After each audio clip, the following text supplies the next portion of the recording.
Hey guys, I'm 𝗙𝗙𝗙𝗀𝗧 and this is why I am very sadly exiting my Warner Brother Discovery position. Sorry if this video is a little bit of a mess. I've not really had as much time to prepare for it, but I wanted to make sure that I get this out there as soon as possible.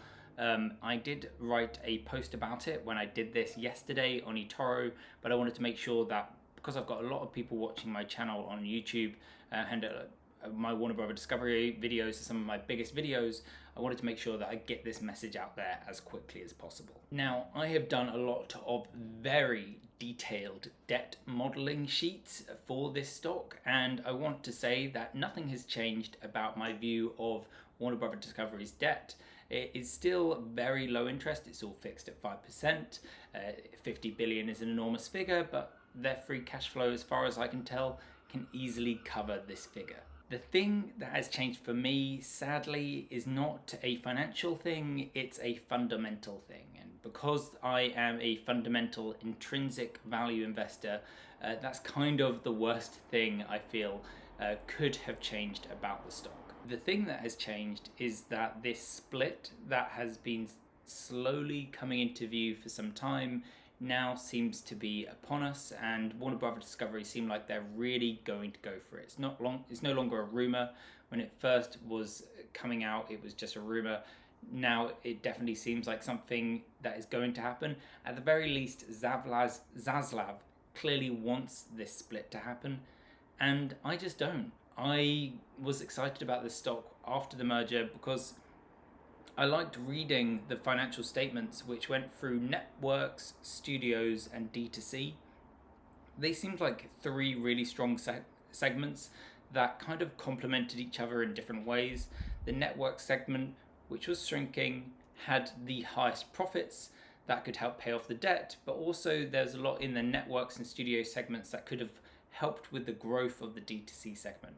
And so I kind of liked the way that the company was set up, and what I wanted to see was if we could get the earnings to grow. I knew that wasn't going to happen right at the beginning, but if we could get the earnings to grow so that this debt that was all fixed could shrink in relation to the earnings over time. But now we're going to be splitting the business, and at least from now until mid-2026, when the business is split, growing the business or paying down the debt quickly simply can't take precedent. What will take precedent is legal fees. So that's something that I don't want to be investing in. I don't want to be investing in legal fees. And then kind of the best case scenario is maybe after splitting these businesses, you end up with two stronger businesses. I'm not sure how that would happen. The thing that I'm scared of, the objective that I'm scared of here, is that they're going to try and create one super business and pawn all of the bad stuff into the other business, and then pile all of the debt onto that business, the network business essentially. And what the shame for there is that I think networks would have been a really good support for D2C, because you could make a really great TV show, put it on networks, and then bring that show to streaming, and then you've managed to build a bit of hype around the show, made profit off it twice. Which I don't know what networks are going to be left with both companies, and I really don't want to start digging into exactly what this split is going to look like. That is a massive waste of my time and not why I want to be investing my money. I want my money to be working for itself. Again, I want to come back to valuation. I still think this stock is insanely cheap, and as a result of this, people that continue to hold the share may end up with some really great shares in whatever these two new companies are. But what I'd much rather do, me personally, is exit my position and buy back in 2026 when I have the earnings of both companies, and if I want to, I can jump back into one of those companies at that point. Another fear is by creating this second company that they potentially plan on pawning all their debt into, they actually stand some decent chance of this being blocked, because lots of banks or the people that own this debt, I imagine, are quite well connected and could even get this blocked through governmental routes, or just maybe this isn't totally a legal thing to do. It doesn't feel totally legal. And so I don't want to be there on this journey if it does get blocked. My next problem number 3, I believe this is is that this isn't compounding. Nothing that's going to happen over the next year is compounding. All I want Warner Brothers Discovery to be doing is expanding their streaming service, the countries in which it is available, and building new TV shows and movies and releasing them in cinema and on TV. And over the next year, while that might be happening, it's going to be much harder to do. It's not going to be the main focus of the company. And then what happened is, as this split really came into focus and became a real thing for me, I was starting to think about it more before I went to bed about, if I had the money today and not the stock, if I just had the money in my bank account, would I be buying Warner Brothers Discovery today? And for the first time during this whole process of this new company being formed and me following it and understanding its debt, for the first time, my answer was no. And this leads me into number 5, which is that I'm thinking about this position before I go to bed, and that's never a good sign. I would like to say also that I had my fingers burnt by Cineworld just 2 or 3 years ago when that went bankrupt, and a lot of these signs were warning signs in Cineworld, but in the Cineworld situation, I just became more confident in myself and kept on doubling down. And I really think I allowed my cognitive biases to get control of me to the point where I wasn't looking at the stock objectively anymore. And what I've got right now, what is making this easier, is because I dollar cost averaged before all of this split stuff happened and when the stock was incredibly cheap, I'm now in a position that despite having shares from when it originally IPO'd at 24 cents or $24, I'm now at a position where I could more or less break even. I was about 4% under overall. And so I could come out at a very negligible loss. And actually, one of the benefits of having released this video a day later, if you're finding this video a day later, is that the share price has actually gone up since I exited by maybe about a percentage. If I was to exit today, I would have exited at a profit, but I really don't mind. I don't care about that because of another reason that I left this stock, which has nothing to do with Warner Brothers Discovery. This leads me nicely into a thing that made exiting this position easier, which is I have this other position in my portfolio, a stock called Greggs. For those of you that don't know, Greggs is a bakery in the UK. It's decades old, but it's been growing really nicely over the last few years, and they've got shops all across Britain in all different high streets. Sometimes they can have 2 shops on one high street. They're moving into every train station and every airport, and what's great about them is it's just the core beautiful thing about them is that you can get a fantastic bacon roll or a sausage roll or a slice of pizza in under a minute. Even if the queue's really long, you'll be served within minutes. No one on site is making the stuff. It's made quite freshly in a warehouse and then delivered to the store. I believe they make them basically on the same day and then just deliver them to the store. All they do is they put it in the oven, then move it onto the shelf. And that is how 2 people are able to serve hundreds of people very, very quickly every hour.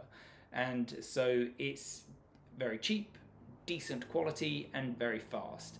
And when you're going to get a train, Greggs is just a brilliant place to go to. And because they have their own warehouses where they produce their own food for their stores, they are actually able, despite selling them so cheap, and because the stores don't have to have a chef and all these other things like McDonald's have a fry chef and all of that, they don't need any of that. They just need 2 people. They're actually able to make pretty incredible margins. They make 40% margins, and they've got a 5-year compound annual growth rate of 15%.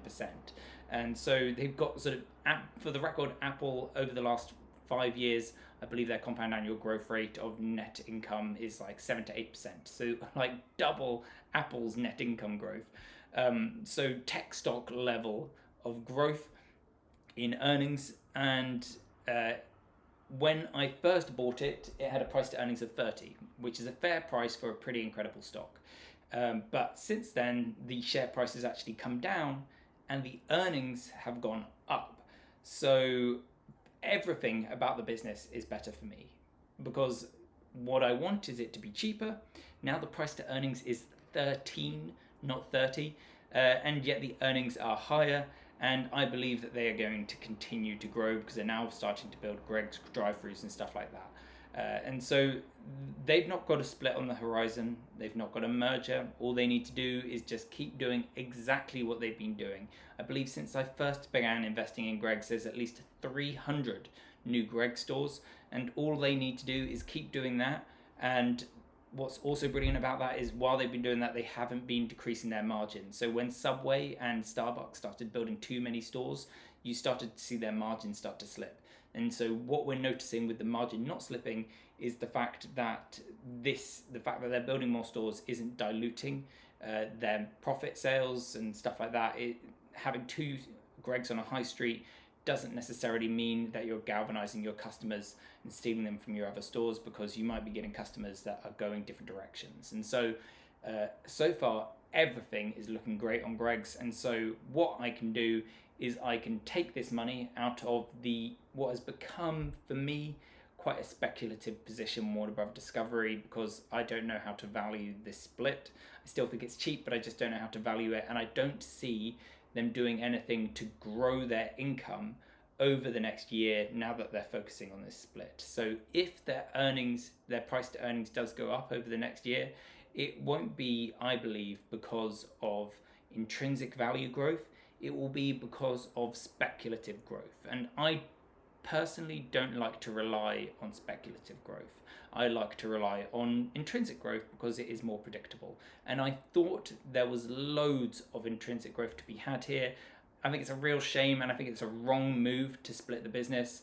But I think it's possibly why I just need to exit this position. I don't want to fuss about it. I don't want to complain about it. I don't want to be bitter about a position that I'm holding. If this is the direction they want to take it, I just disagree, and I'll go my own ways. And I've got another position that I'm eager to put money into, and hopefully in a year or so's time, after the split, it will still be deep value and perhaps with less baggage and might be worth investing in. And yeah, it's hard to make this video, hard to exit the position. Warner Brothers Discovery is one of the most popular stocks that I get when I make a video on it in this channel. Generally, it always does well, but I'm not making videos for views. I'm making videos based on where I find value and where I think there's interesting things to share with you guys. I'm sorry I'm not going to be on this journey with you anymore. I really am sorry about that, because I do love this stock. I'm just not ready for this level of speculation around the split, especially so soon after Cineworld just a few years back, which really burnt me. So yeah, if you are interested in more quality content, please consider